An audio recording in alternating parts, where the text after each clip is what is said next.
ए सुनो तनी जी। कहा रे कहाँ जतनी फरसा लेके जातनी प्याज का कियारी बनावे प्याज पटावे के बा। अच्छा आप प्याज वोज बाद में पटाइब। का रे चलिए पहले हमारे संग लुका छुपी खेले। लुका छिपी? हाँ अरे एकदम बचानी वाली का रे हैं बचानी वाली तेरे से हम लुका छिपी खेले जाई तोर शादी ब्याह हो गइल होता ना देह पड़ गइल हैं देह बढ़ गल तो ओसे का जेकर मन रही खेली नहीं देह बढ़ गल ऐसे का मतलब होकेला। भगवान तरह के ज्ञान बाटे तो तू पीछे रहली का हैं हम ना पीछे रहनी हमारे माई बाबू जी पीछे रहना जा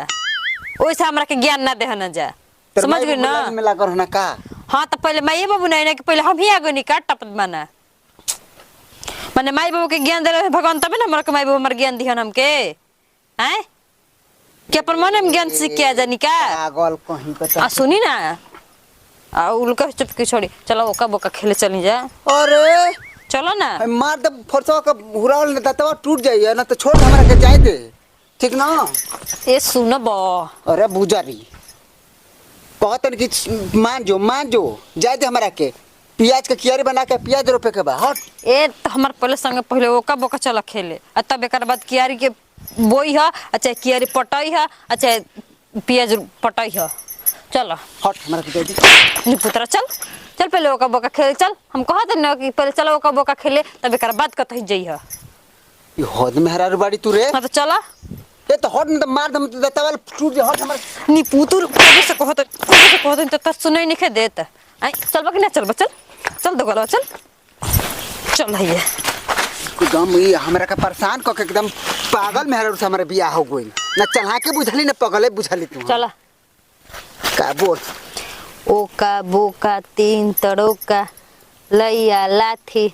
चंदर काठी इजैल बिजैल पानपुर मामा जी के का हो खेले करागे माई को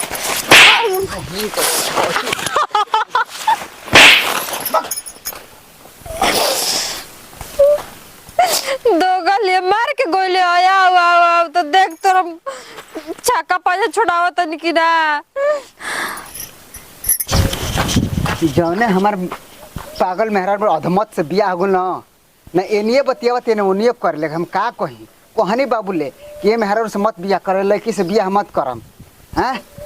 तो कहता तू ही जाना चला सार ये लड़की कहता सुघर बियाह अरे सुघराई के कर मती खराब बा